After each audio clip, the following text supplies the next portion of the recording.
So how in an overall sense does this impact a normal, healthy sexuality?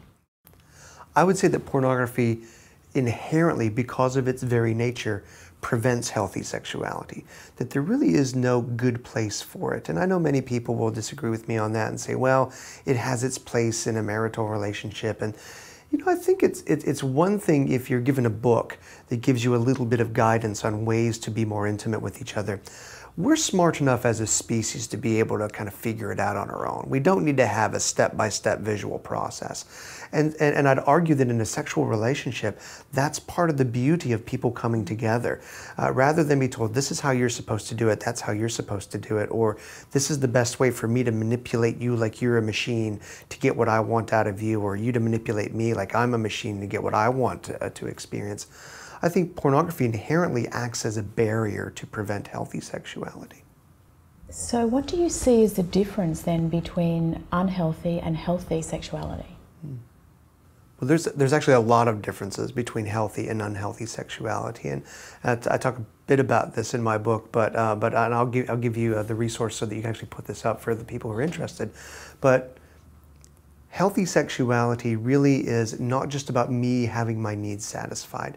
Healthy sexuality is outwardly directed. Healthy sexuality is also not just about consuming, it's about celebrating.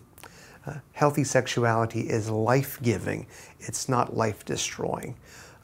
So there's a handful of things that we can look to. So when you look at pornography, does pornography really make you a better person? Does it make you enjoy life more?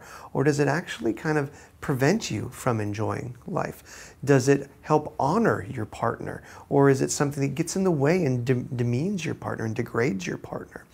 So when we look at pornography as an industry, when we look at it as a tool, or however it is that you want to look at it, it really gets in the way of healthy sexuality, which is life-giving, which is empowering, which is creative, which is playful, which brings great joy, and I would also argue has appropriate boundaries.